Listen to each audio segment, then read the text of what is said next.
so that in case of any problem, just as a backup. Yeah, I Right, think you so had that you shared should- with me on email. No, I'm sharing all the things. I added the question also in that with the names. Sure. In case of emergency, it should not happen that there is a Sure. problem, right? Sure. Right.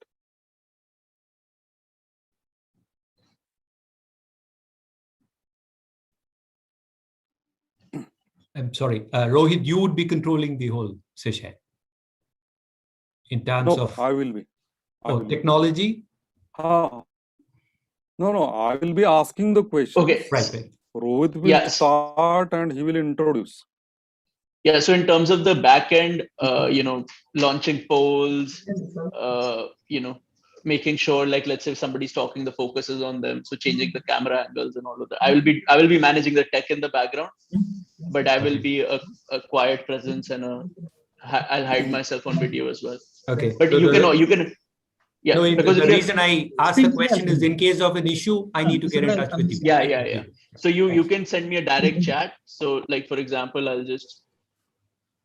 so now this is only, I've sent you a direct chat. So nobody else can see it. It's just you and I who are, talking right now.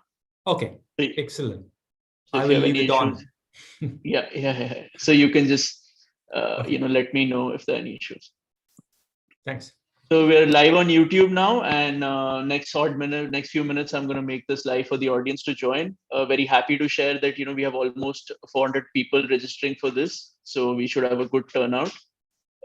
Given that, it's a topic that is, often overlooked, driver comfort and safety. I mean, not definitely very important, but often overlooked, sadly.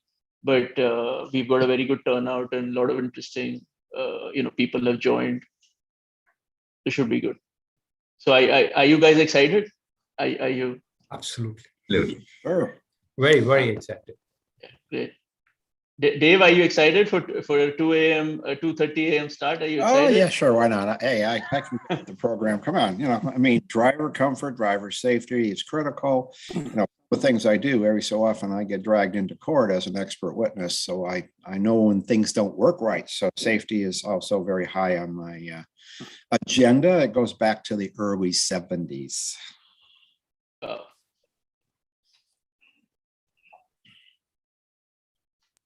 And Mr. Kumar, we are going to be reaching out to you for the, all the miles the kilometers that you put, riding with the driver community. So we are going to definitely touch upon that. Sure. Okay. So another 2 minutes to go.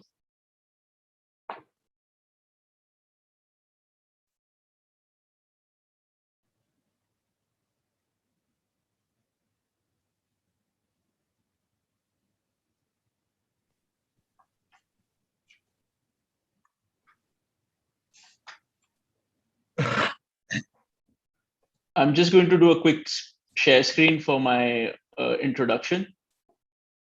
So here you go.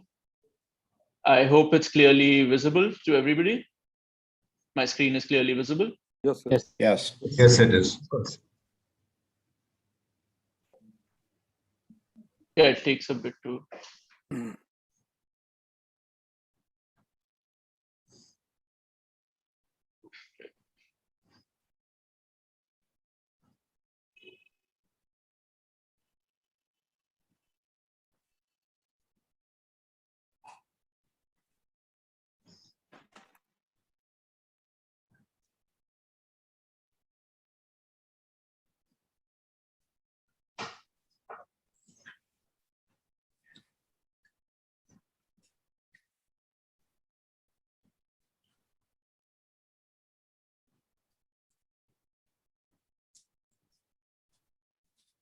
So I'll be starting in the next 30 seconds or so.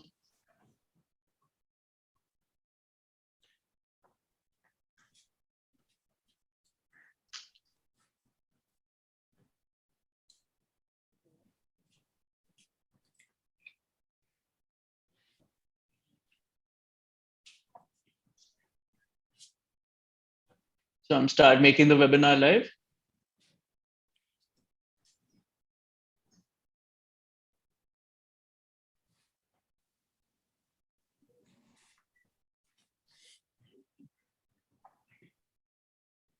Okay, great. So I'll start with the introduction. Good afternoon, everyone. Thanks for joining us for today's session on an often overlooked but a very important aspect, that is driver comfort and safety. This session is brought to you by the team at Commercial Vehicle Forum, or as we are more popularly known, CVF. My name is Rohit Dewan and I'm the event director for CVF. While most of you are already aware, for some of the new attendees who are joining us, just to give you a quick introduction, CVF is India's premium C-level commercial vehicle and road transport event. So before we begin today's session, I wanted to let you know about the agenda for the session. I will be kicking off the proceedings of this live session with a brief introduction and will introduce the speakers and a partner. Post the introduction, our moderator will then give you a quick overview of our session for today and will initiate the panel discussion that is meant to last for around 60 to 70 minutes. We will also devote 2 or 3 minutes at various strategic points during this discussion to run few polls to obtain your feedback. And post the completion of the discussion and the polls, we will take few audience questions in the Q&A segment towards the end of the session. Your active participation is very important to make this session a success. Right now, we have everybody in listen-only mode, but here is how you can interact with us. You can always ask us questions. So at the bottom of the screen, you will see a control panel with a Q&A box. In the Q&A box, please feel free to send us your questions. We will take those questions in the Q&A segment at the end of today's sessions. You can also choose to upvote these questions. This will help us in addressing the most burning topics. We also invite you to share your insights in the poll questions that we will be flashing on your screen at regular intervals. So do share your insights. Do note that we also have this session streaming live on our YouTube channel, and anyone who has registered for the session will also receive a recording of this session post the completion of the session. Apart from that, I request you to share your insights in the feedback form that will open as soon as you exit the session. If there is something you're interested in learning more about, definitely reach out to us. Now I wanted to take the time to finally, to especially thank our partner, BPW Trailer Systems India Private Limited, for supporting this session. The BPW group researches, develops, and produces everything that moves, secures, eliminates, makes intelligent, and digitally networks transport worldwide. As a partner of vehicle operators and vehicle manufacturers with 120 years of experience, BPW thinks transport and logistics as a whole and beyond. It's a world leader in provision of intelligent transport solutions, and the aim of BPW Group is to provide the best possible support to its customers. With the acquisition of brands such as Max, Lighting and Cable Systems, HBN, Technic Plastic Technology, Hestol, Sealing and Chassis Technology, and IDEM Telematics into the BPW Group, they are strong partners in every area. BPW has a global network encompassing 50 owned companies, over 3,200 service partners, and 17 manufacturing sites. This is across Germany, Russia, Hungary, China, Australia, and South Africa. BPW Trailer Systems India Private Limited, with its newly set up assembly and local manufacturing facility at Chakan, Pune, is introducing its global quality products to the Indian trailer industry and setting new benchmark standards with Pan-India service network. To know more about the BPW Group, I would like to now direct your attention to a short video that I will be playing. So just give me a second.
Thank you so much for your attention, audience. Thanks so much, BPW Group, for sharing that informative video. Very well made. So now, I will move on to the panel discussion and would like to introduce our expert speaker group for today. I hope my screen is visible to everybody. Yeah, it is. Yes. Okay, great. So now moving on to the panel discussion, I would like to briefly introduce our speaker group. Our first speaker for the session is Mr. Ramesh Kumar, who has a very interesting, background. He's a seasoned business journalist with exposure to print, television, web, and radio for over 40 years. His specialization lies in logistics and supply chain. He has in fact traveled 250,000 kilometers on the Indian highway, covering the entire country since 2010 to understand the challenges faced by long-haul truck drivers. To gain a first-hand experience, he traveled as a driver assistant in commercial vehicles covering 30,000 kilometers in multiple trips. Based on his travel experience, he has written 3 books, and his maiden book is in fact part of the prestigious Library of Congress, Washington, in the United States. He has consulted several think tanks such as Asian Institute of Transport Development and National Center for Cold Chain Supply Development.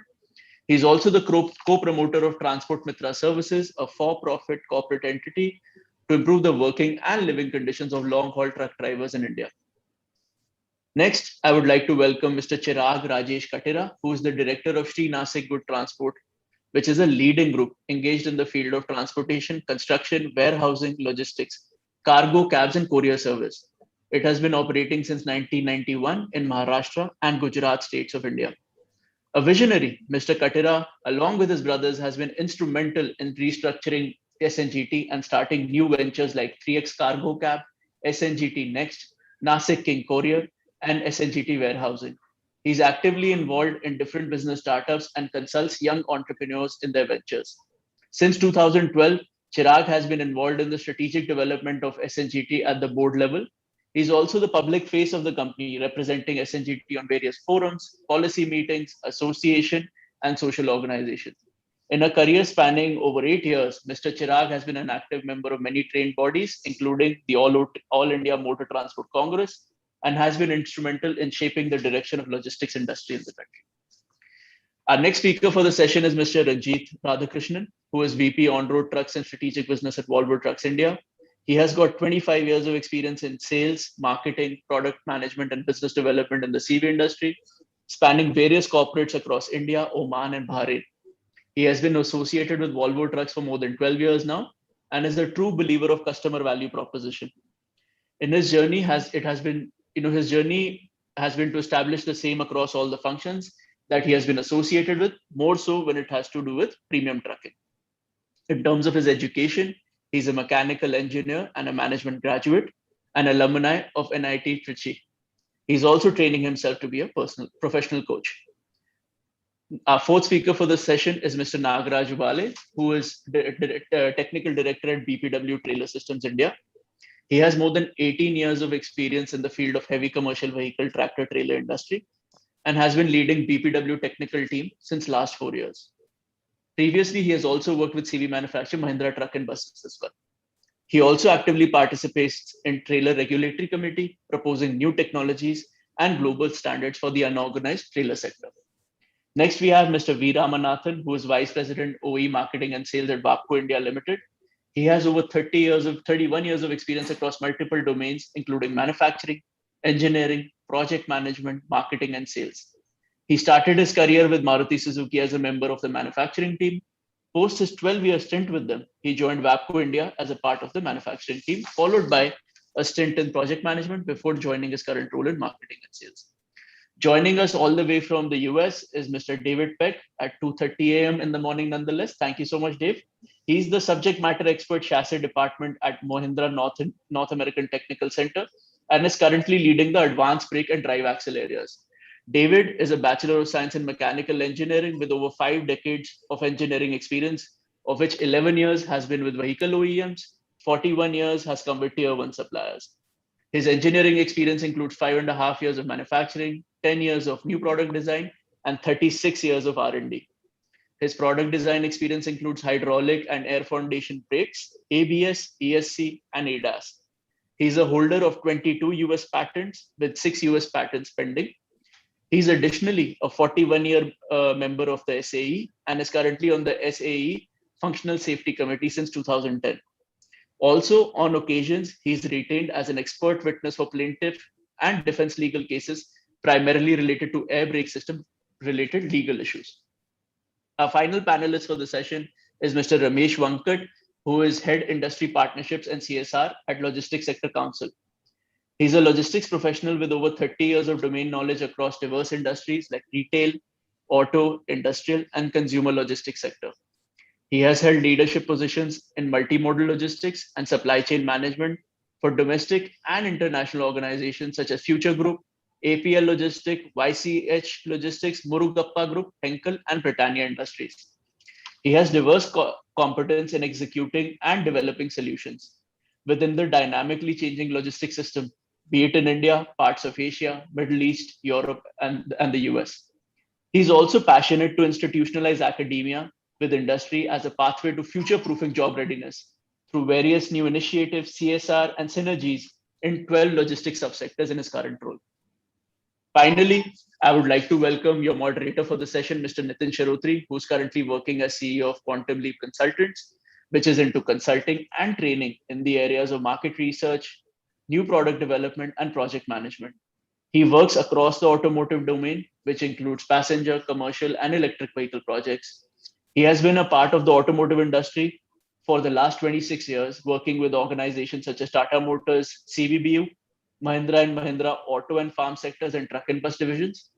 Over his professional career, he has held key responsibilities for new product introduction, product management, program management, from aggregate to vehicle projects, from light and intermediate to heavy commercial vehicles, from defense application development to ground up projects like Tata Prima and Mahindra Furio. Currently, his consulting firm QLC is delivering training programs for R&D for EV two-wheeler OEM, conducting market research for EV service provider, and identifying Indian partner for an EV MNC. Over to you, Nitin, to take it forward. Thank you, Rohit, and complete team of CVF for bringing all the CV fraternity together to discuss this very ignored but very important topic of the trucking industry. So I will just start with a small presentation where I will just try to share some facts. Okay, so I believe am I audible and is my screen very clear? Rohit, can you just confirm? Yeah, yes, it is. Yes, it is. So these are the findings of a research which was done in February 20 by Mahindra and Save Life Foundation. Around 1200 plus drivers as well as fleet owners and associations were interviewed across 10 cities, and these were the findings. So if you see, these are the real facts where the respondents, 53% of them said that they are dissatisfied with their profession. 84% said that they will not recommend trucking to their family members or relatives. These are very hard facts which we have to take on the basis of their face value.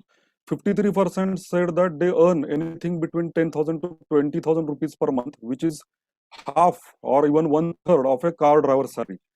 93% said that apart from salary or wages, they do not get any other benefits such as provident fund, pension, health insurance. So they are left on their own after they retire or they get injured in an accident or like that. More than 93% said that they are employees, which means that they are not driver come owners. They don't own a truck, so they are working for somebody. The next fact, which is most relevant for this topic we are going to discuss, around 62% respondents said that they feel unsafe while driving on the road. Very, very alarming point. All these driver fraternity together, they help earn a revenue of around 6.7 billion USD or 47,852 crores of rupees, which is a big amount of money. 9 out of 10 confess that they do not undergo any formal training for driving trucks. Again, a very alarming fact because they do not know how to use a truck, how they will drive safely. They work for around 12 hours per day and around 417 kilometers daily they drive. So this is a kind of hectic schedule which none of us can even imagine. So this is the kind of hectic schedule they are following. 50% say, again, a very important and relevant fact, that they are feeling fatigued or sleepy. And even with that kind of state, they have to drive the vehicle. And 1 out of 5 or 22% respondents said they take some kind of drug during trips.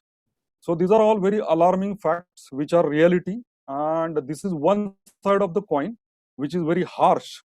The second side, which I would like to tell about, is the recent launch of Mercedes-Benz e-Actros, electric Actros vehicle, which was done on 30th June. And a very important aspect of that launch, very interesting fact, was the driver feedback, which was taken on the pilot vehicles. Like the driver shown in this picture, he says that I just have to speed the vehicle right away when I have to start it somehow.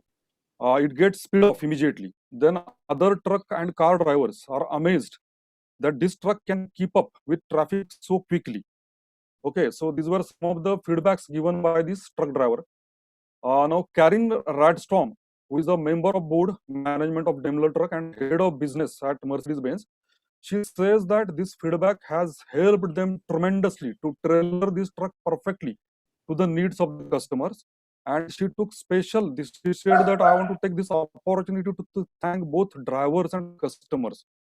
So this is another side, very positive side of the coin, where the biggest or the largest of the truck OEMs, they are taking a lot of efforts, as well as they value the drivers as well as customers. So in summary, if we say, I think somebody has to keep on mute. Somebody has kept his mic on. So summary, if we see, the truck to driver ratio in India is currently like per 1,000 trucks, there are only 480 truck drivers, which means that there is a huge shortage. But at the same time, this is the most neglected community of the value chain. And safety and comfort of drivers are biggest concerns, which are still not addressed completely. And that is why they lead to fatal accidents, which are the third highest share of deaths in India.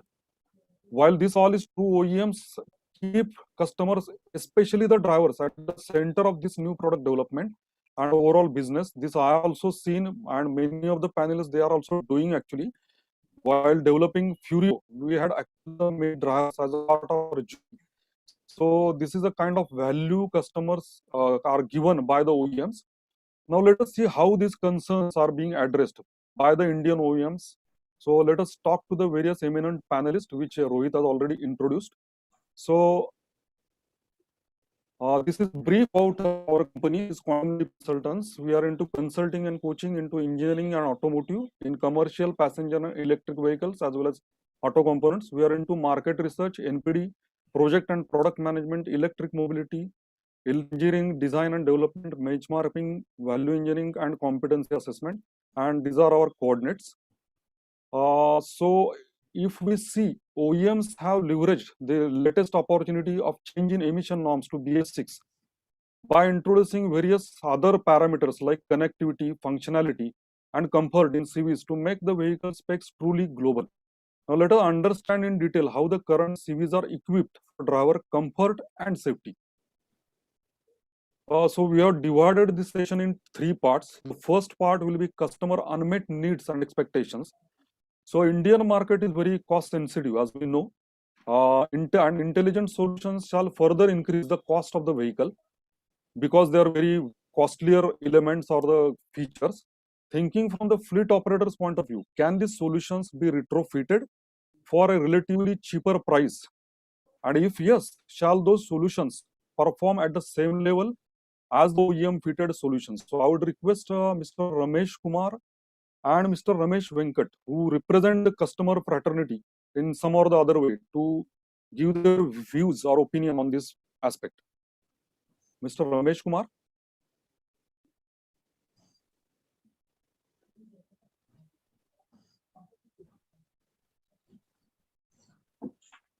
Unmute yourself.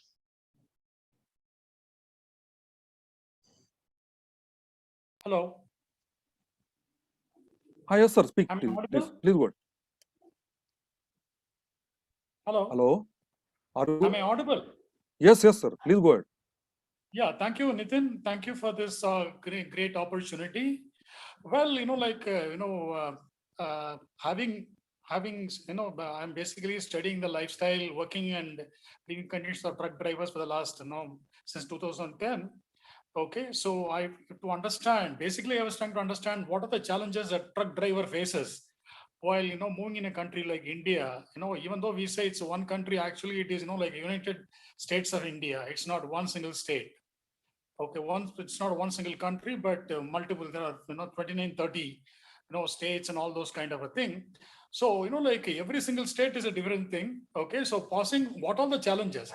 So since the current topic is about the driver comfort, I can easily say that it's absolutely pathetic. On a scale of 1 to 10, as far as the driver comfort is concerned, I would rate it around 2 or 3, not more than that. For the simple reason, nobody has given any importance to a driver for very long. Unlike others, like actually driver is a multi, actually is a multiple roles he plays. Like if you're a engine driver, if you're a train driver, you only drive. You don't take care of, in case of, like any mechanical failure, whatever things, you don't take care of it, or you don't, like have to, handle the challenges on the road, like RTOs and highway challenges. Okay, and like you don't have to wait. You see, train driver, halts and goes away. Okay, he doesn't have to worry about the passenger, eviction and entry. Whereas the driver has to control everything, right from loading, unloading, everything. He's a multitasker.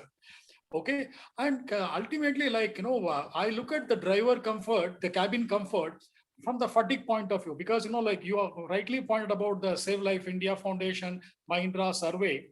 Okay, yes, fatigue is the biggest thing. Everybody pays lip service every year. The government conducts National Safety Week or this time. I mean, 2021 they did a month long. It's all a big circus, a tamasha. Nobody is like really interested, in doing anything. It's all absolutely, as far as the corporates are concerned, it's all a PR exercise, brand promotion, nothing more than that. They want to see their mug in print and television and all those kind of a thing. They're generally not interested. Maybe there are some exceptions, but by and large, it's absolutely a publicity, drive. Okay, so when we talk about comfort, I mean, like I said, I traveled around 30,000 kilometers as a Kalasi driver assistant right across India, multiple trips. Okay, I have slept. Obviously, like every single trip of mine was nothing less than 3,000 kilometers. So everything is around maybe 5 days, 6 days. Sir, So sir, at sir, least, sir, yeah. sir, can we put our discussion to the point that is related to the like what we are saying, that retrofitted solutions? Will come to your point. There is a section on that. Yeah, look, see, retrofitting is all come, first you need to understand what is the current reality. The current reality is absolutely pathetic. See, like only thing which we moved away is, retrofitting, how many, see, given the current kind of economics, cost of operation, all those kind of a thing, how many fleet owners will really have the money go for a retrofitting? See, there was a time, even putting up a GPS was a major challenge. Okay, they are not interested. So retrofitting is not it's not like going to market and buying a banana. It's a costly affair. Okay, so retrofitting, like it's for a discussion, panel discussion, intellectual, all this kind of a thing, it should be very nice. Okay, but when it comes, see, like rightly, like if you really take a look at the Indian, transport industry, see, a huge chunk of it all very small guys who can't afford. I mean, how do they really survive is a very, very, very big thing. Okay, and it's not like you and I working for a corporate or company and every month getting a salary. Okay, if the economy is tanking, if they don't get a load, there is no money. And so spending money for retrofitting is all like very nice. Okay, but how far it is possible, how many of them that really afford, that's a question. I hope I answered your question. Yes. So your view is like they will not be in current situation afford retrofitting also for any feature. That is what is your view. So now let us come to the Mr. Ramesh Venkat. So sir, what are your views on the retrofitting of these features and whether they can be of the same level like a OEM fitted feature? So what are your views? Many thanks for having me in the show. Yeah, to answer your question, today Indian automotive industry is highly recognizing the driver as the key critical asset for the as a person, the go-to person, and been trying to build their entire product making, making him kind of comfortable, starting from air conditioner, in the air conditioning, the cabins, the air suspensions, the audio video navigations, AVN, EBS, electronic braking systems, and ESP programs, which is electronic stability programs. So these were never been things of the past. In fact, I'm a trucker myself. I've driven trucks from Chennai to up north about 20 years ago, but things have drastically changed. Okay, there's a lot of tech. The driver's comfort, safety, environment is now considered, which was never there before. But again, like what Mr. Ramesh Kumar said, it has still been an exception. If you look at the universe, it just starts scratching the surface, I would say. And miles to go. So these are good things, for the driver, which brings in tremendous amount of efficiency, productivity, where there are a lot of measures after technology coming into play, be it fuel, be it your tire, the engine health, everything is measured, which is good. However, the share of the pie where all these retrofitments and technology exists is it's decimated. So I think we need to now propel, amplify, and it is, again, the market is also pretty cost sensitive.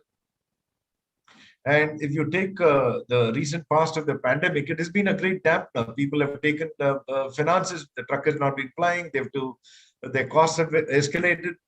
So we've taken the step, but we need to now take baby steps faster, as in when the economy, opens up.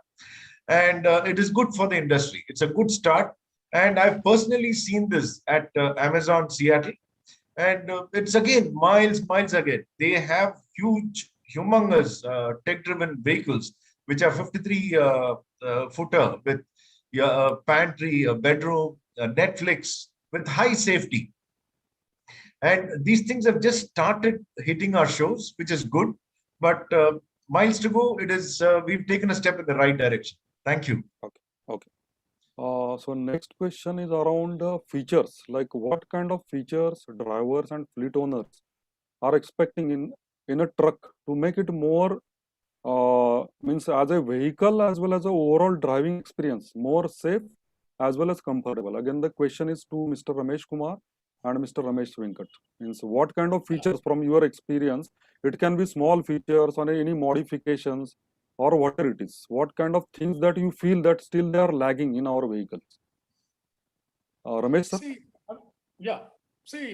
In fact, I have traveled along with in almost every model, every, maker, whether it's Leyland, Tata, Scania, Volvo, okay, Eicher, whatever it is, I traveled in almost all trucks on long trips. So, which basically meant I lived a life, because for a driver, the truck is the home.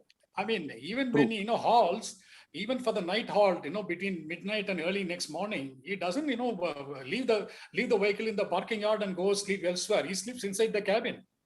Okay, so I mean, the less said about the cabin, the better, for the simple reason.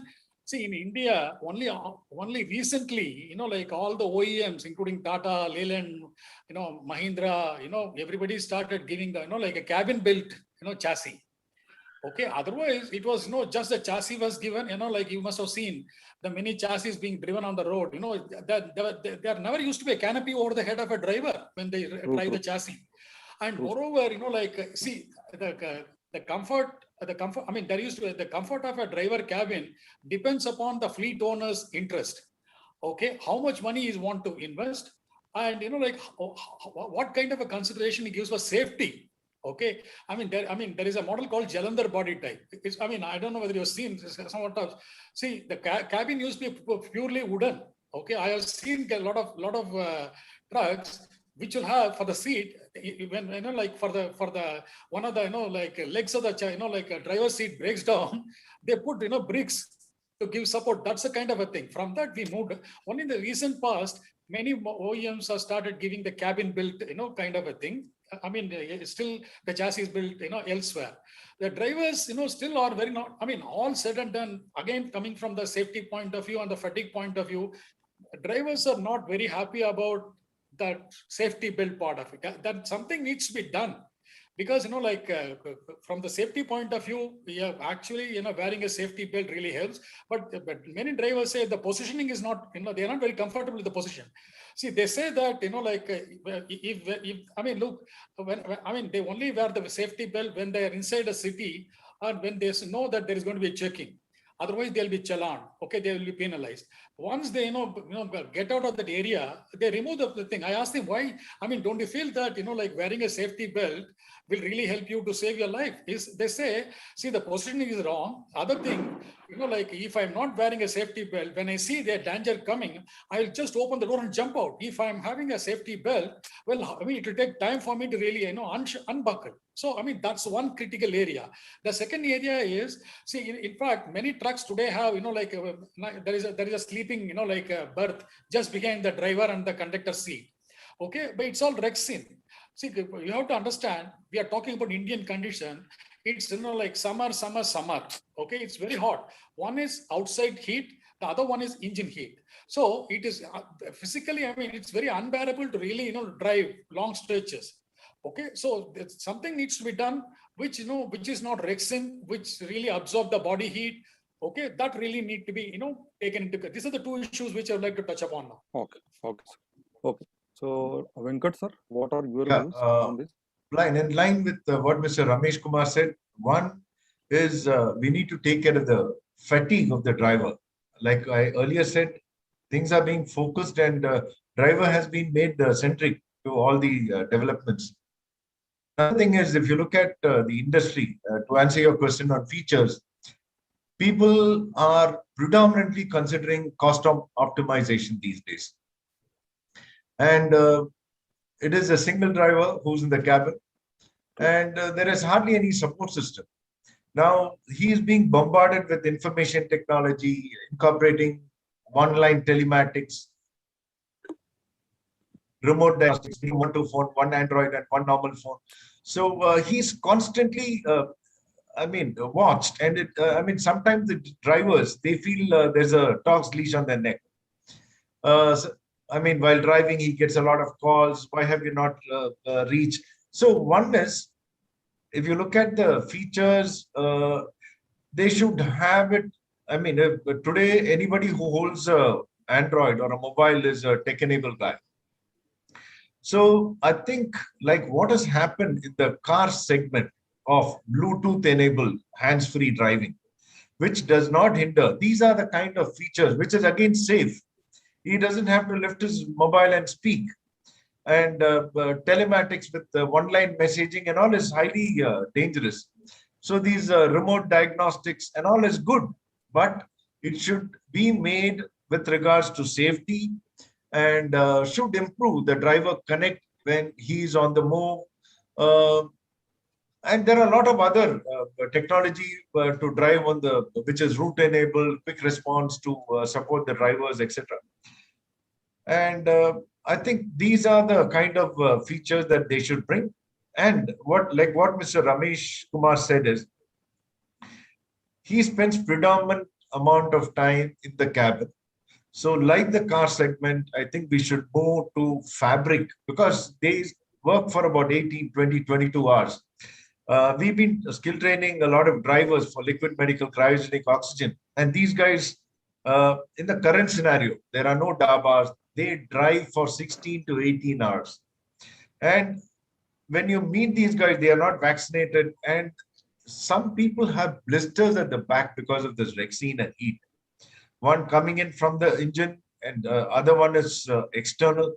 So I think if the OEMs can do something, this is a long impending thing that needs to be done. Yes, the cost may go up. They can bring in with fabric seated, better driving comforts in changing the angle, the posture, the ergonomics of the seating. And there are a lot of other safety things which is already built in. So it should actually move up like a car segment into the trucking segment And I'm sure this will also make it aspiring for more number of drivers to come in. Just to summarize what Mr. Ramesh Kumar and you said, there are three things. One is like small things which are creating uncomfort, like Correct. resin to be replaced by fabric. Second thing, more training to them so that they use safety features like belts. Okay, True. and third thing is like there are certain things which they can get distracted, like mobile applications and all that, so that it becomes more hands-free of operation. They can Absolutely. concentrate more on driving. Okay. Correct. So coming to the next perspective, that is OEM perspective, which is related to more technology features. So like we know that trucking journeys are very long, as we saw, they drive for 12 hours, 18 hours like that. Cabin design requires a lot of thought, and a driver-friendly design ensures that truck drivers remain fresh and alert throughout the journey, thereby boosting their productivity.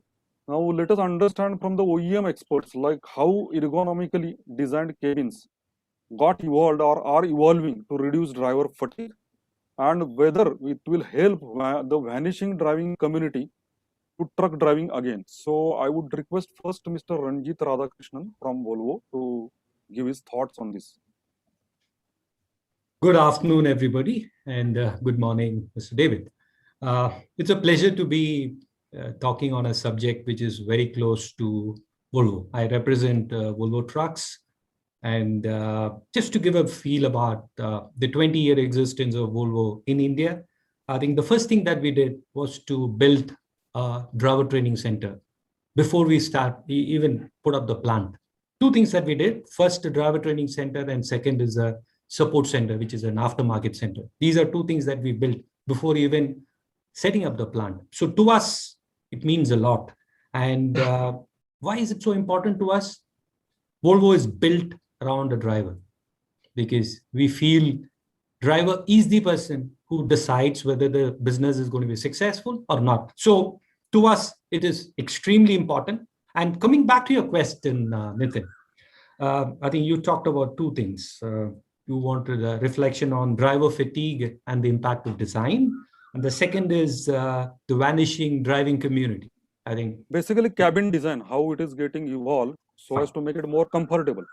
I understand And that. And the attracting second, them back to this business. I understand. I think because it's a concern. I think your statistics did not paint a good picture on the status of drivers in the country. And so both are very important to us. And let me start with driver fatigue and the impact of design. I think to us, as I said, you build a good cabin, you make it safe, comfortable, and then the driver will make it productive. We believe in this fundamentally. You need to give a safe atmosphere so that I think Mr. Ramesh was talking about seat belt. I think seat belt is one of the biggest inventions which happened in this world, and coincidentally, it was from Volvo that this came in. But it can be counterproductive at a certain point of time as well. If the cabin is not safe, then that is not serving its purpose. We believe a good cabin with a good safety belt is an amazing combination. Then the driver will feel safe. So we build possibly the safest cabins in the world. So I don't need to talk too much about Volvo and safety because it is synonymous, but we make the safest cabins in the world because we believe if the driver is safe and comfortable, he will be extremely productive. I think if I given an example on this, we sell trucks into mining. I don't know if anybody of you have been to the mining belt in Dhanbad. I think you will see coal burning all around because the moment coal is exposed, then it burns. I think I've been told by a driver, the safest place to be in a coal mine in Dhanbad is to sit in a Volvo truck and drive because it is air conditioned, because it is extremely economically designed to make you comfortable. That's the safest place to be in and possibly the coolest place to be in. So when we design a truck, we expect the driver to be in there to be extremely productive. And that possibly, answers queries that both Mr. Ramesh Venkat and Mr. Ramesh Kumar raised. I think they reflected exactly what the driver feels today. And I am not surprised at all. But I can invite at least Mrs. Ramesh Kumar to sit in a truck today, which moves from a tractor, which moves from Gurgaon to Bangalore. And please go and talk to a driver who's traversed that 2,200 kilometers after 48 hours. Please go and ask him, how does he feel? Whether he was driving or he was sleeping, either way. And I can assure you, because we've been doing it, and I also see Nagaraj nodding because he supplied the suspension. I think I can assure you those drivers will say that they are fresh. After 48 hours of running on a 2,200 kilometer stretch. That's the comfort that we provide. That's the feel of safety that we provide on the trucks. Things are changing in the country.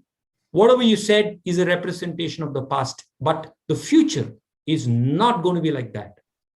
We would want to be part of the future, and that's what the driver community will look at. And which answers your second question.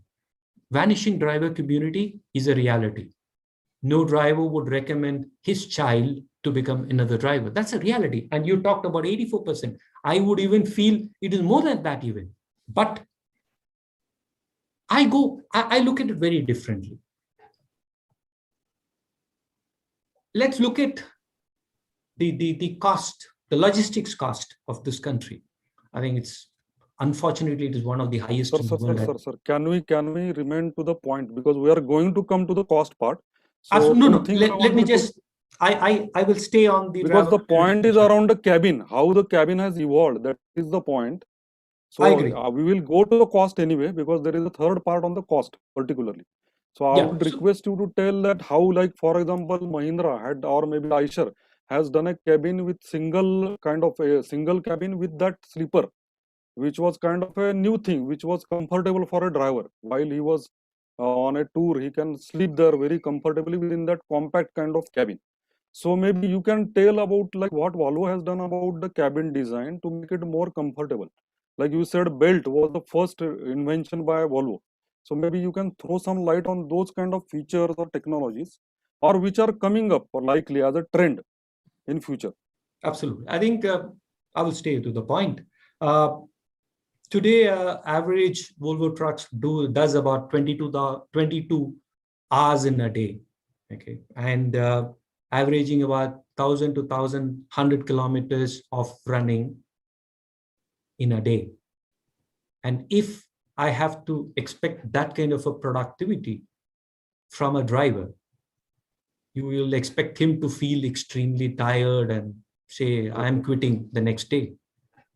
The driver turnover is one of the lowest in the industry on this segment.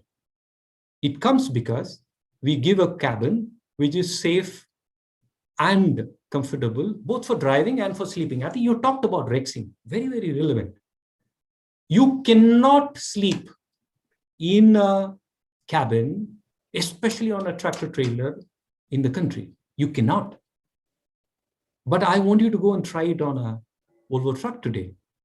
Because the spec, I think when it comes to 4-point suspension, when it comes to the material that is chosen, you talked about Rexing, absolutely unsuitable. But everything that is provided in the truck makes the driver to recommend it to his child.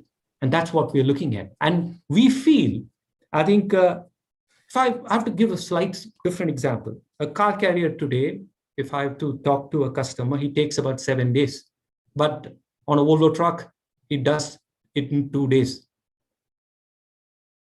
What does it mean? It just means that the customer is able to do more number of trips, which means he makes money. When he makes money, he'll have no choice but to recognize his drivers. Finally, driver as a community has to be recognized as part of the whole business chain. Correct. Until he gets into that, it is going to be difficult. Never ever, he can never justify. And to me, everything, all the other variables is quite difficult to control. Fuel, prices keep going up, everything else goes up. But if you make the driver more productive by giving a right atmosphere, the way we provide on Volvo trucks, the driver will be recognized. And the moment he is recognized, he will have no choice, or he will give no choice to his children, because it's an excellent place to be. That's all I have. Thanks, Nitin. Okay. Just to clarify one statement, you said that I tried to paint a negative picture. It was not my picture, first of all. It was a research which was done by Mahindra, and I tried to say just what was the reality. So I had nothing to any against, because I showed the other side also, where the OEMs, what kind of things they are doing. And I think that Mr. Ramesh and Mr. Venkat will vouch for what I said in the beginning, for the one side of the drivers, because that is the reality they are facing. Okay, Absolutely. going to the next question. Now coming to the technology, that is the air suspension, which is one of the technologies that helps increase the vehicle utilization and thus lowering the total cost of ownership. So how effective is this technology, Mr. Nagaraj and Mr. Ranjit also, he was referring to air suspension, because I believe that they have imparted that technology already. So how this technology is effective, and how does it deliver more revenue to a fleet owner, and further how it makes driver more comfortable while driving? So Nagaraj, can you give your thoughts on this? Thanks, Nitin. It's very good afternoon to all the panelists, and thank you so much for CVF to bring this point and on priority list to address this. This is the need of the hour, I feel so, because I don't know when we discuss this point, but I'm associated, I personally know Mr. Ramesh since from the last 10 years. I know the driver pains which comes, and we are addressing whenever I feel about the driver, his face comes in front of me to address all these issues. I'm very happy from the suspensions that I'm representing BPW, and as Mr. Ranjit also said, yeah, it was a journey last, which I don't know whether we could able to understand properly the need of the requirements, but henceforth the future seems very positive. And I should tell you about something, and you also mentioned about something on the expenses. The new technologies are expensive. It's very important. We have to address that also, because technology does not comes free, of course, so we have to address that too. When you say technology at the cost, Nitin, it is something that for India, it is always been considered as an initial cost. Initial cost is a cost which is really unbearable for the transporter to accept it, and the fuel prices are increasing, obviously. But when we look at the operating cost, there the benefit comes. And these technologies are, it's not an interest of any company or something, it is for the purpose for which it has been made. And when I say, coming to the comfort point of it, Mr. Ramesh said that fatigue need to be considered. I'm happy that all transport industry is working with the backbone as driver as a backbone for this, and the statistics which you have shown earlier, so really surprising. But today I'm happy when one of my customer and the driver interactions, I can share you these testimonies when he says that the transport industry works with the backbone as a driver, and he told me that, sir, air suspension ki gaadiyan mere backbone ka life badha diya. That means a lot.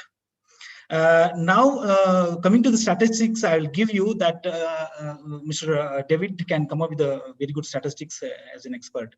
The thing is, suspensions in a laden condition, it is reducing nearly about 43% than the normal mechanical to air suspension. It means a lot for the fatigue of the vehicle comfort. And it is not to be restricted only for the cabin or the AC comfort. It is something that the vehicle is completely vibrating. And infrastructure is getting improved now, and we have to focus on that. And we should be thankful to the government also bringing this XLOAD norms, which is in 2018, we brought it down.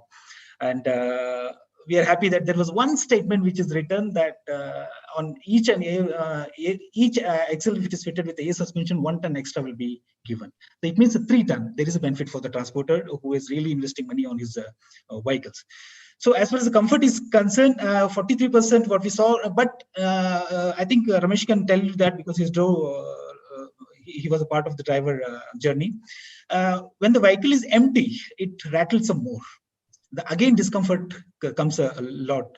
So, but when we give this air suspension, it is absolutely stable, irrespective of either it is a laden condition or unladen condition. So totally, it will be more than 40% vibrations which are going to reduce. And that is what the internal statistics says globally details what we worked out. The vertical acceleration, which comes from 0.5 to 0.7 g on the latent condition, it is bringing it to 0.2 to 0.3 g on the suspension side. So this is consistency. Nagaraj, this will be more and more effective where the roads are further worse. Like for example, in case of tippers, Absolutely, there it absolutely. will be means where driver's life is very very hard. He cannot means even sleep because of the pain in the night. So for those type of applications, it will be further improved as a comfort. Absolutely. You cannot believe it, Nitin, that today driver, I can share with some videos. Ranjit has already touched up to these points. I have videos of the driver's experiences. He says, sir, gaadi car ke jaise chalti hai.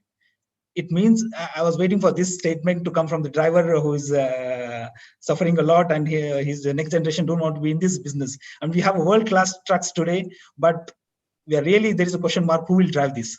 So that is what So the this is question one point which is related to comfort. Now you said that 3 tons will be the payload. That is in Yes. addition to the passing, that regular passport is there, and it is for which category of vehicle, whether it is for MAVs, tractor trailers, tippers, for what category and how much, and how it converts into the OPECO, that is operating economics. In the end, roughly how much more profit, because fleet owner will be interested in that. After spending say 2 lakhs, 3 lakhs, how much is the cost? I do not know, that you can tell. After spending that much amount on air suspension, how much he will earn more per month or per annum. So can you throw some light on that? Sure, definitely. Thanks for that question, Nitin. That at presently, I'll talk about the HCV segment, where is a lot of chaos is happening. Like I'm happy that if you people remember that earlier, earlier, it is presently also somewhere. The tractor GVW is decided with the tractor trailer combination. When I say so, the GVW is decided with the tractor. It is only in India. Rest of the world, the GVW, the vehicle configuration is something, and the trailer configuration is something. And there is also the law which has come for independent trailer registration. If you see the ratio worldwide, the one tractor versus trailer is 2.3. But in India, 1:1. So if it is one tractor is sold, along with that, the trailer will be married for a lifelong with that life of the truck. So that's how it is. And but I'm happy that the Volvo recently we did together with the project with the Volvo, where the first couple of trailers are independently registered, and we're working on that to interchangeability concept, which is already become a law now. Interchangeability really helps in that way. So when I say air suspension advantages, the 3 ton extra coming to a point of a cost, and the investment has to be appropriately judged. So the transporter is putting money, and there, if you remember earlier, it was a 40-ton vehicle with a 4x2 6-wheeler tractor, and now the 20% axle load increase has been given on the mechanical suspensions, which has come to nearly about 46 ton as a GVW. Without changing any configuration on the tractor, neither on the trailer. It is the same 3-axle trailer, it is the same 6-wheeler tractor. When your combination is coming, only changing at the rear air suspension trailer, because retrofitment is very easy, and it is very easy to fix and technology of air suspension on the trailer, which will give a 3 ton extra, which we calculated because of that additional 3 ton. And there is an option of a spread axle concept, which is already the industry is taking a shape accordingly. Without any additional investment, only on the mechanical to air suspension, the payload is increasing from 46, the total GVW is increasing from 46 ton to 55 ton. Nothing changed. Here is the economics works. So that is the 8-ton payload he's gaining, and this 8-ton payload, with this 8-ton payload and wonderful braking system, the tire life will also increase, and the fuel efficiency definitely, because air suspension always behaves with the aerodynamics concept. So whenever it is required, the ride height will be changed, and I'm happy that Mr. Ramanathan will take up further that how this technology is working on the ride height changing, and as so well as how much the cost for this means additional 8 and 9 tons? How much will the fleet owner has to invest? On the Roughly. suspension side, as I said, tractor remains same and the trailer remains the same. Only changing from mechanical to air suspension, it's nearly 30 to 35% cost, and that barely I'm telling within 3 to 4. We have a what you call costing details and return of investment on that part. Within 4 to 5 years, with reference to the different applications, he can able to recover it. Okay. That is to summarize, what you are saying is that comfort level or the vibrations that are transmitting from the road to the driver, which are increasing his pains, so that will reduce by 43%. Yes. Payload, and this technology right now is more popular in the tractor trailer segment. Yes. Okay, and this will increase payload of a 46-ton tractor by another 8 to 9 tons, Yes. by maybe another 8 to 10 lakhs as a price increase, which can be recovered within 3 to 5 years. Yes, Is that right? 30%. Is And that right? normally, if I say mechanical would cost near about 3 to 3.5 lakh or something like the suspension may cost near about, because again, it depends on the features. What are the features they wanted it? Okay. Near about 6 to 7 lakhs or 8 lakhs. It depends on the Okay. application. And coming back to one point which you told, that in off-road condition, how this air suspension works, it need to be addressed. As a BPW, we started the journey with the critical, because we are keeping observation on the Indian continent from the long time, and we are understanding the road load conditions and everything before coming to any product. So we are observing this, and we have started the journey with the air suspension with the off-road application, that is with the tip trailer. And wonderfully satisfied customers we have penetrated into the tip trailer application, cement, steel. So all these applications been addressed with the air suspension. It is new for India, but for BPW, it is 1986 when the BPW has launched air suspension, and it is a 60 years old technology for rest of the world. And here in India, we have just started, but well assured. And if this comfort comes, I think this technology will also give the return on the investment, and so that it's easy for any transporter to take a fast decision. Hello. So what I will request now, Mr. David, what are your views, sir, on this particular question, like how this technology of air suspension, it can be more comfortable to drivers, otherwise how it is more giving more revenues to the fleet owners. What are your views on this? Okay, well, air suspension started in the US in the pretty much in the early 70s. And I had kind of worked at Ford Heavy Truck at the time. Originally, they started with a leading trailing suspension because it was cheaper, but that didn't work well. You need a dual trailing arm on a tandem suspension, whether it be trailer or tractor, that's more stable. I've been to India 8 times and haven't been there recently because of the pandemic, but you would need very large sway bars. You'd need variable rate shock absorbers. All these things would be required for the India road conditions. Typically, the air suspensions over here are running on fairly smooth roads. And so therefore, the overload and the structure of the suspension itself needs to make sure they can handle it. And I'm sure that's what BPW does. Now, if you go into the air ride suspensions, you could also go into suspended cabs. So the cab should also have a suspension. Originally, they started with springs and shocks, but they've been moving into air ride cabs. So now you're isolating the axle unsprung mass with the chassis mass, now with the cabin's mass. And then we have the air ride seats, which then add to the isolation of the driver from the real world of what's happening down at the road to tire interface. Also on driver comfort, I'll just throw this one in. I happen to have in my personal car, the air cooled seats. They actually work very well for getting the air conditioning and cooling yourself off. But going back to the suspension, the structure of the suspension is extremely critical to be able to take both the dynamic loads and then the overload. So those are factors that need to be considered in migrating the air suspension into the Indian market. Right. So one more question, since you are much ahead. Nitin, I can Yeah, add. yes. I can add few points here. An air suspension coupled with a smart electronic control for air suspension gives additional benefits apart from whatever has been listed by David and Nagaraj. Another point, important point, is the freight damage, which occurs typically in Indian conditions because of the bad road conditions. 1 to 2% of the freight get damaged, and in air suspension, you avoid this freight damage. Then second thing is, like Nagaraj explained, you have the ride height control. So when you are riding in a city with a lot of speed breakers, you can adjust the height. And then when you are going in a express highway or something, then you can lower the height. So you get the aerodynamic benefits and fuel efficiency benefits. Then the third benefit is you can adjust the height of the tractor trailer combination and docking and undocking of this tractor and trailer, which is you can do it in a quick time with the air suspension with an electronic control. So there are cases in which, like in India, like Nagaraj explained, 1:1 marriage is there, but now the trailers independent registration is allowed. So now the customers are also looking at that. Some of the fleets are looking at getting the tractor quickly and marrying it with the trailer and then leave the trailers at some place and take the another trailer, which is the global practice. And in this case, the air suspension plays an important role in doing it in a quick time. Okay. So just to summarize, like David sir said that you need to have suspended cabin as well as seat to accommodate air suspension in a better manner. And Mr. Ramanathan said that there is an advantage where there is a loss of freight 1 to 2%, which is also means avoided because of air suspension. And air suspension also helps in marrying more number of trailers with one tractor, which is not a current practice in India.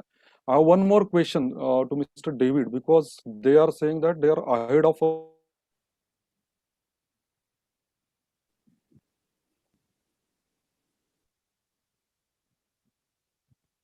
He's dropped out, so I don't know what his question is. Yeah, I think. I'm sorry. We'll just wait for him to join back in. In the meantime, maybe we can move to a different question. I think, Rohit, I just wanted to add something before Nitin comes in. I think we talked about possibilities. Sure. I think we have realities today where we're talking about long distance runs. I think after 48 hours of running, why is the truck able to move back in 1 or 2 hours? I think, as Mr. Ramanathan said, undocking a trailer, it's a 2-minute exercise with no external support. And similarly, the driver after 48 hours is still fresh because of air suspension. And third, when it comes to weight of the consignment, I mean, it is recorded instantly because you have an EVS plus a pneumatic suspension. So in total, it makes money to the customer. So there's a definite ROI, which is very, very strong for investing into air suspension. Yes. Sure. I think that's Nitin is back. Yep. Thanks. Yes. Sorry. No worries. So, sir, David sir, did you get my question? What I asked? No, you dropped just started the that. question and you dropped so out. Just can you repeat it? question? Yeah. So the question is like how that transformation came across. Like right now in India, as Nagaraj has told, it has started with tractor tillers.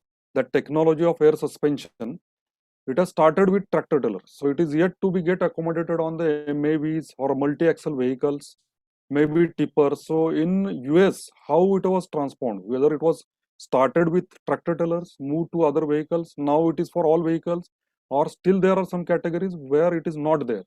So just 1 or 2 lines if you can add.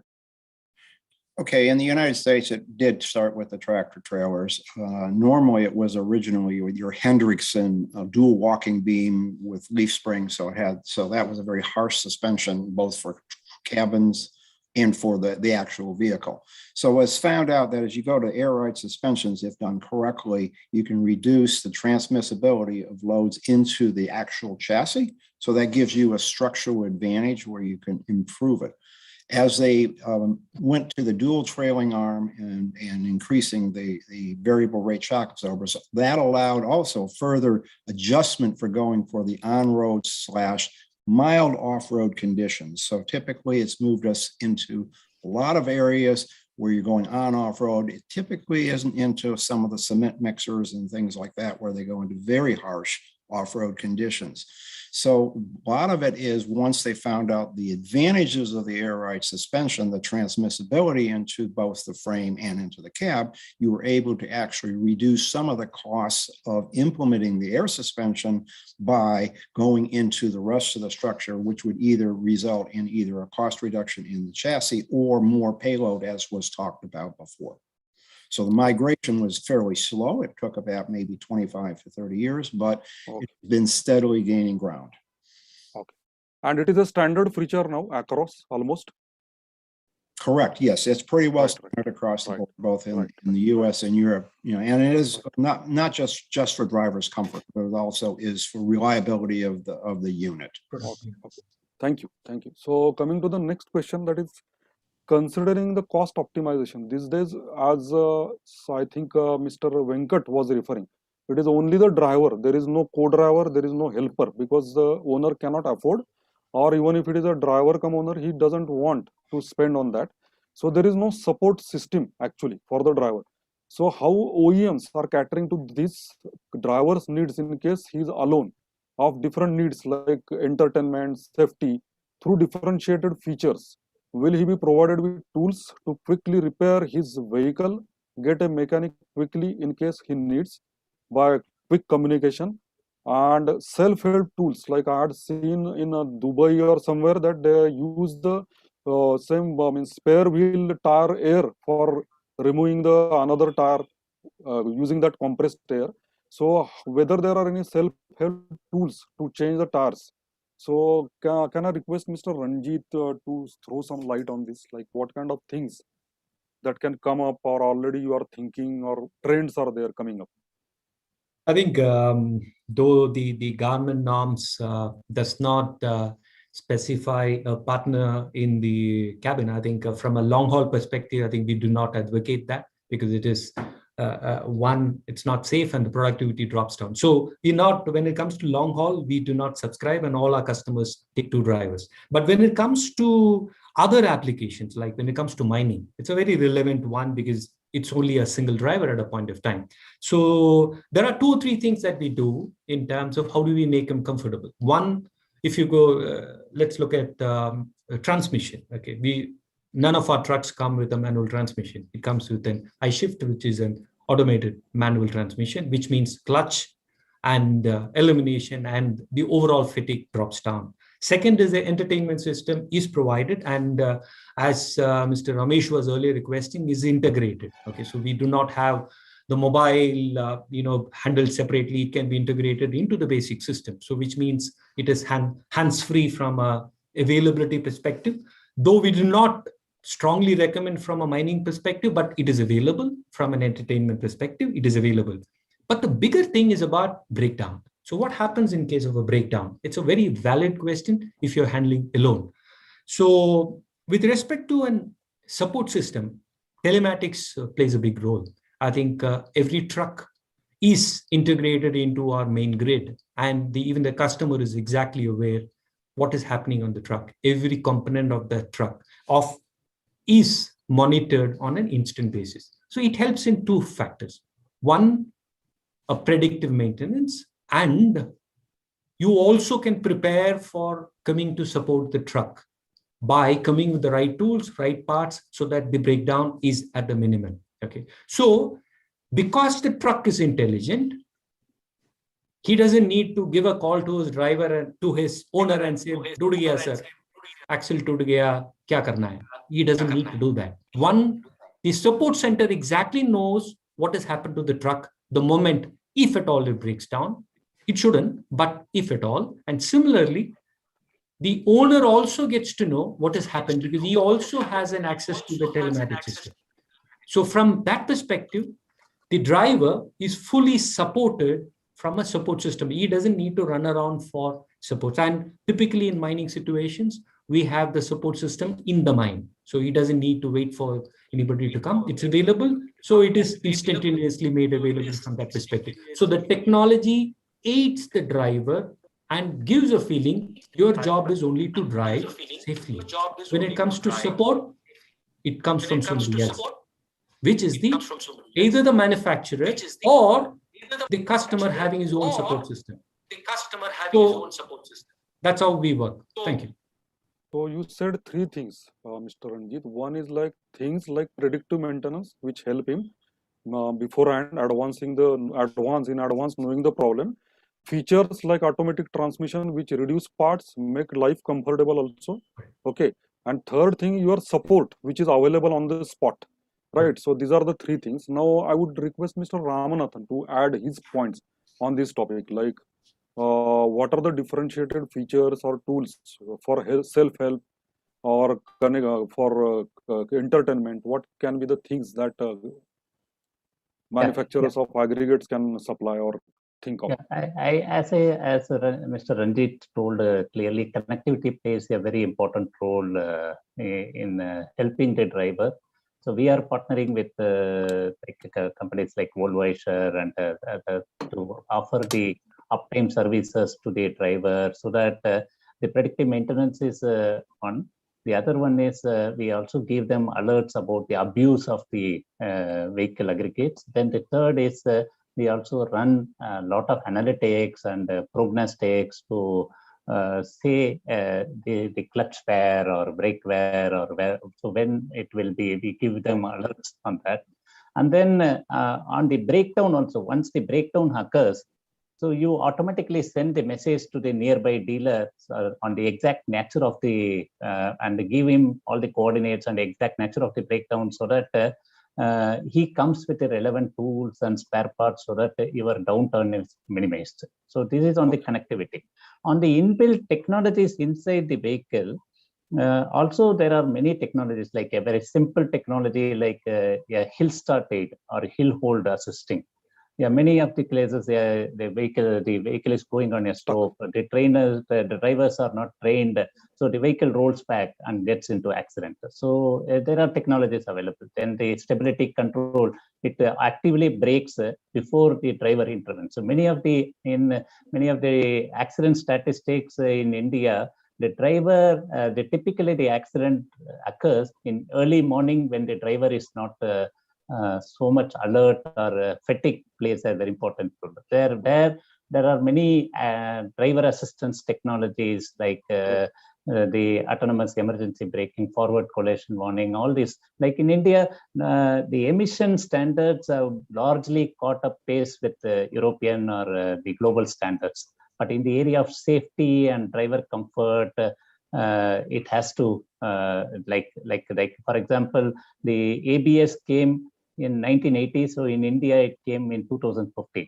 So from ABS, the Europe and other countries have moved towards stability control, autonomous emergency braking, all these standards, and controlling the working hours of the drivers. All these standards are yet to come in India. So, but there are many fleets which are already recognizing these requirements and are applicating on their own, and they are also getting benefit. Right. So And you Nitin, said can I- 2 points. Can You I said add 2 points. Yeah, sir. Yes, sir. Yeah, Please. unlike traditional trucks, modern trucking cabins have also separate suspension these days, separate shock absorbers.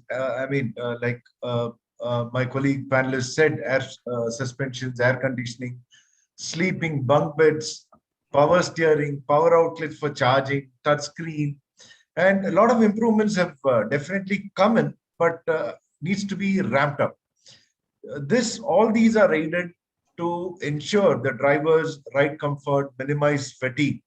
And another important thing is, like, the new gen vehicles have, curved corners of the cabins, wind deflectors on rooftop to minimize air restrictions while trucks are moving at high speed. Then again, you have all these technology of remote diagnostic instrument, like Mr. Ranjit said, to support various system-generated information to enable timely maintenance of the truck, to avoid unscheduled breakdowns. This would largely help rationalize and revolutionize the maintenance cost of the True, sir. True. truck. And if you look at some of the features in terms of proximity sensors to sensitize, avoid collision, then you have auto loop. System can be retrofitted, but some are not due to entire powertrain to be modified. ECU enabled engine diagnostics, automatic transmission, EBS, etc., are definitely facilitating drivers, especially for the long haul mining sector. Thank you. Yeah. So I will take 1 or 2 more questions because we are running out of time now. Just 5 minutes. David sir, I have one question for you. Like, you might be knowing that in India we work more with cowl structures. Okay. So Mr. Ranjit and David sir, can you tell that what can be the technologies? Like, there is a temporary structure which has been mandated by the government, by regulatory requirement to means protect the driver from the environment. So are there any technologies that can be implemented in cowl structures to make them more safer or easy to drive, comfortable to drive? Because still we know that cowl is a big part. Means I know that Volvo is not at all supplying cowls, but that is a reality on the economic trucks. So maybe if you can answer, what are your thoughts? Even if you are not doing that, might be what are your thoughts looking at the trends, customer needs? What, sir, David sir, can you throw some light that what can be the technologies which can make the cowl structure safer?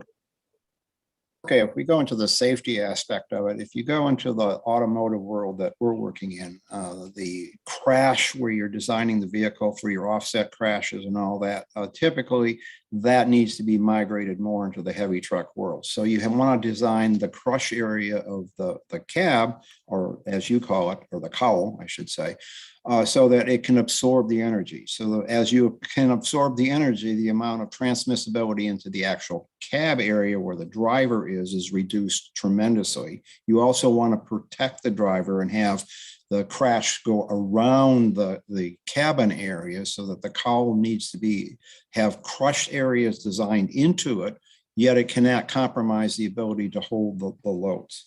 I will throw one thing in on automatic emergency brakings, the AEB.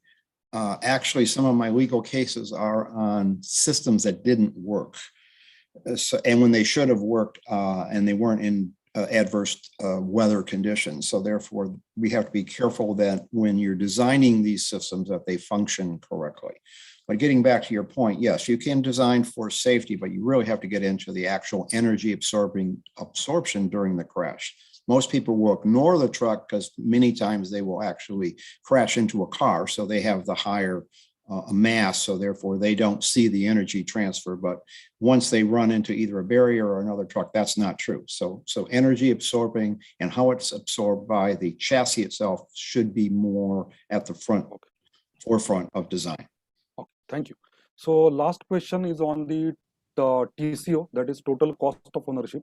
The question is like, we know that CV owner is very smart, cost conscious. I have seen them measuring even 1 liter of fuel, how they monitor that. I've seen. So what you think? I will ask this question only briefly. You can answer, Nagaraj, Ramanathan sir, and Ranjit. So what I want you that, like you said, you referred some of the technology features like predictive maintenance, as well as hill assist. So what are the features that you feel that can be very useful in future, like tubeless tires, that will reduce the TCO while improving the comfort? You can just tell in 1 or 2 lines that what can be the features that your company is working, or that can be as a trend. So Nagaraj, what do you think? Yes, as we see the available technology as of now, at the first cut, I can say it's an immediate TCO calculation. The fitting an air suspension on the trailer is really giving a revenue on the payload gain. And plus, with this technology of the air suspension, out of 3 axles, 2 axles can be lifted. So it means it's a completely tire cost is also reducing on that part. And as far as the stability is concerned, fuel efficiency is going to be increased. And there are a lot more features which are related to the electronics. Like 1 or 2, can you tell that 1 or 2 features that you feel that can be very impactful for reducing the TCO, like air suspension? Yeah, this is the one majorly immediately the revenues can be generated out of it, and with comfort and safety for the driver. Mr. Ramanathan? Yeah, one of the technology we are I can recommend, which is actually which can improve the fuel efficiency, driver comfort, as well as improve the total cost of ownership, is AMT, automatic manual transmission. Right. So automatic manual transmission is an ideal technology for India because it improves the fuel efficiency up to 5 to 6% in for a fleet average condition. And then it also, like many of the drivers, we had done a survey. They were fatigued by the frequent push, the leg pain due to frequent pressing of the clutch and frequent shifting of the gear. So AMT is one of the technology so that he can concentrate more on the road, and the safety also improves. Right. Mr. Ranjit, would Yeah, you like I to think, I'll just make a small addition. All the features have been discussed, but we believe it is important to have a totally integrated solution with all these features. Finally, it has to make money for the customer. And we work on 2 things. The productivity has to go up in the country by every truck. If I today talk about 20,000 to 25,000 kilometers, that's a reality. I'm not talking about theory unlike 20 years back. Today, it is possible. The roads are available. The infrastructure is available. It's only the truck which has to be enabled for the customer to make 20 to 25,000 kilometers. So all the features will improve the productivity. It's extremely important on fuel efficiency, and that has to come with the basic truck. 50% of the cost is on fuel. So you have no choice but to work on fuel efficiency. If these two go together, TCO will be excellent and the customer will go for it. Thanks. Right. So thank you all. It was very enjoying. I believe all the viewers also enjoyed this technical discussion. So now I would request Rohit to take over for the Sure. Q&A. So now we can, move to the Q&A segment, audience Q&A segment. We just have 10-15 minutes left. So I'm before I start, I'm just going to launch a poll for the audience because we haven't done a poll. So I just wanted to do one quick poll. So the poll talks about, while choosing to buy a commercial vehicle, do customers compromise on the features pertaining to driver comfort and safety? So everybody can, answer this at their end. I'll just move on to the question. In the meanwhile, we can share the results later. So I'll start first with Nagraj. So a gentleman by the name of Tanmoy Ganguly has asked, what is the penetration of air suspension in current situation when it comes to 6 to 16 ton and greater than 16 ton truck segment? Okay, that is the first part. Okay. And yeah, and after that is going forward, which segment do you feel the growth will come from? Where will the higher penetration? So that's the first question. Okay, so addressing the first question, that as far as the 16 ton, it does not suit for that higher GVW capacity. When I say tractor trailer, it starts from 35 earlier now, but now with the 2 axle, 3 axle. So I was incomplete on the last question, which was about the tractor was deciding the GVW of the complete vehicle. Today, the trailer is deciding the GVW of the tractor trailer. So that is what going to happen for the future. And either it is a 2 axle trailer or 3 axle trailer, that is going to change the commercial vehicle weight. And that is very important. And as far as the future technologies, what we feel is tractor trailers are going to be for the long run, because the thing is, when you have a 2,000 to 3,000 kilometers of run for India to cover the different areas. So the long hauls will be with the tractor trailer segments, with the different combinations, what we see with interchangeability concepts. And within the city, all 16 ton capacity, what he has mentioned. So those vehicles will be addressed with different energy sources, I should say. Rohit, I can add a few points here. Sure. The 6 to 16 ton, the air suspension penetration is mainly in buses, not in trucks, not a very, very, very rare in more than 16 tons. Today in India, the penetration of air suspension is growing in tractor trailer combination, not on rigid trucks. Okay, great. So what I'll do is I'll share now the results of the poll. You can have a look. So an overwhelming majority believes that, there is a compromise on the features, when it comes to driver safety and comfort, which dovetails into my next question. So I will just stop sharing that. So the question I have is from Mr. Pavan Sindikar. He said, as rightly touched upon by Mr. Ramesh Kumar, when initially he was, first few questions, that most of the truck businesses are controlled by fleet owner and driven by the cost aspect, operating cost aspect. And the least amount of importance is given to driver comfort and safety, which again, our poll showed is the general consensus. So comfort will always come at a cost. So how to trade off the cost versus comfort and the mindset change of owner? Is it only turnaround time and productivity, or beyond that, anything should be looked upon? So if maybe Ranjit, you would like to talk about this, maybe? I think I touched that earlier as well. I think you have to make money for the customer. I think you can't, escape that. And from that perspective, you have to either work on productivity or work on the cost. The moment the whole ecosystem is built around that, I mean, the driver naturally becomes the most crucial component in the whole game.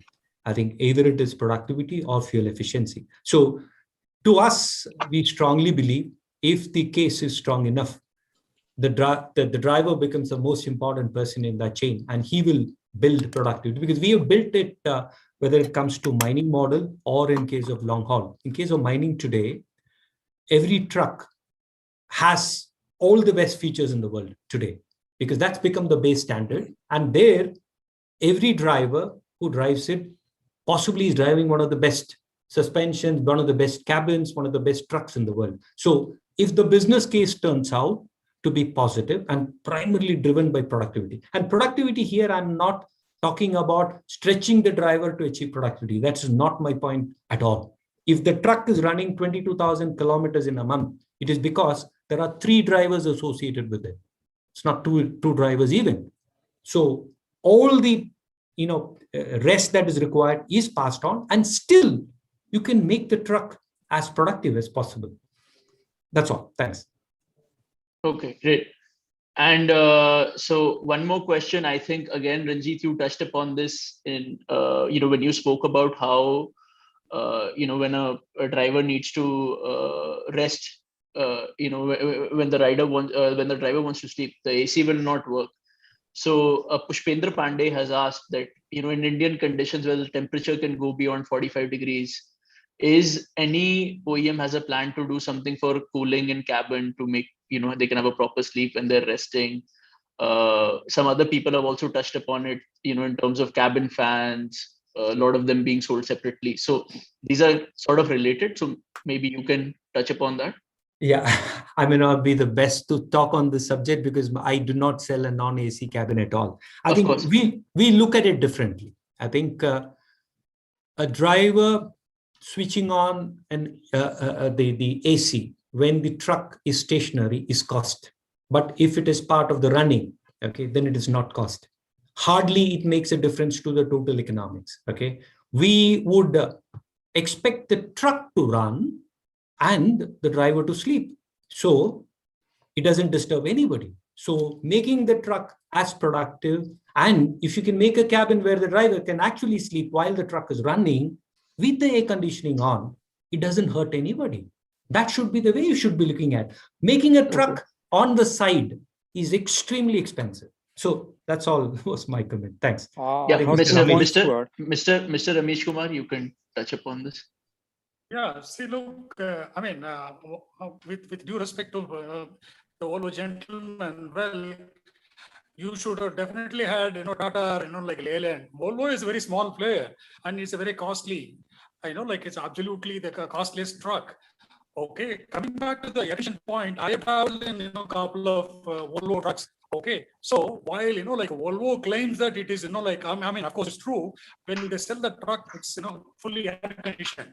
But perhaps this gentleman doesn't know, once the, the gas gets, exhausted, the fleet owner doesn't go for it. In fact, I have a very personal experience. One was traveling in a, it was carrying a windmill, a wind blade from Gujarat to South. Okay, it was carried by Volvo puller and all those kind of a thing. So it was not working. So when I incidentally I knew the fleet owner. He's a very big guy. Okay, in the OTC segment, I called up and said that how come when Volvo sold you this, it was air conditioned, now it's so hot inside.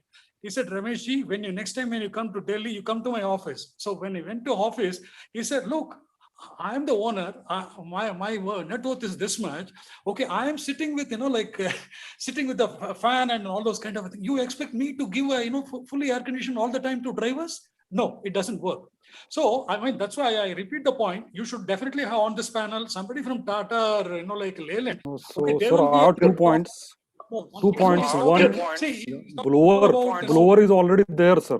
What segment of Volvo trucks are running in the country? Okay, how many of them? See, there are umpteen number of, I have seen in IAM, one of those Mahindra, Empower segments, one of those well-educated, fleet owner was telling me, look, the problem with making a, air conditioned truck is this. See, these guys keep that, even when, waiting for a load or something, or, all the time they, it runs, fuel cost. Who is going to bear the cost? That is one thing. Okay, one final point. See, 2019, Mr. Sivasailam, the first logistics secretary of the government, okay, he was talking to Society of Indian Automobile Manufacturers. He told the audience, all, including Volvo, Tata, Mahindra, everybody was there. He said, look, when you guys sell, you try to give, 3 lakhs to 4 lakhs kind of a discount to the fleet owner. What is the cost of making, cabin, cool or something? How much it costs? So it will be hardly 40,000, 50,000. That's the total size. Okay, that's the response of the OEMs. So I have 2 points only. One is like blower is mandatory now, although it is not so effective. By regulation, blower is mandatory in a vehicle so that some kind of cooling is happening inside the truck. Second point, as Mr. Ramesh Kumar said, there is an impact of 30 to 40,000 as an investment and 1 kmpl reduction in fuel economy when you start using an AC.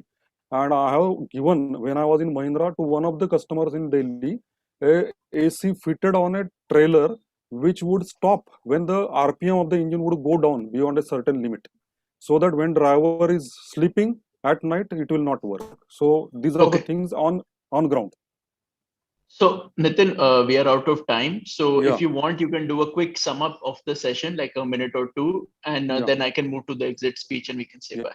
So what we saw is like, first of all, what kind of technologies mainly impacting the market trends. One is air suspension, which is reducing the type of what you can say vibrations to the level of 43%, increasing the payload up to 8 to 9 tons at a cost which is recoverable in 3 to 5 years.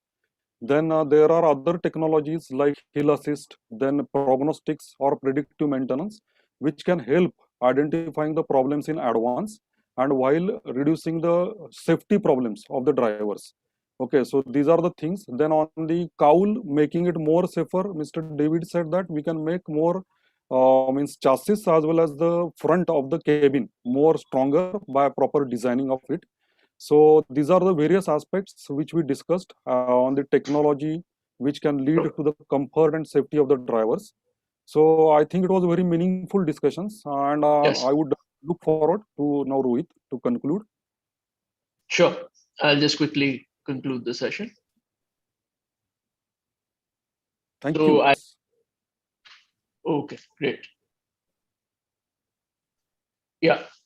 So thank you all for joining us for today's live session on driver comfort and safety. I hope you enjoyed this session and found it useful for your business. Firstly, I wanted to thank our wonderful audience for this and for their inquisitiveness and attention. We received a lot of questions, and I would request you to take a few minutes to share your feedback form in the window that opens when you exit the section. Next, I wanted to thank our speaker group for taking out their time. Dave, joining all the way at almost 3 a.m., 4 a.m. at your end, and all of the speakers taking out their time from their busy schedule for this. Really appreciate your support. And really wanted to lastly thank our partner BPW Trailer Systems India for supporting this session. Thank you all for joining us once again, and we will see you next for our upcoming session on the impact of 5G in the Indian automotive sector at 3 p.m. on 29 July. So do join us for that. In the meantime, here is a thank you and a goodbye from all of us at Team CVF. Thank you so much. Thank you. Bye. Thank you. Bye. Bye-bye.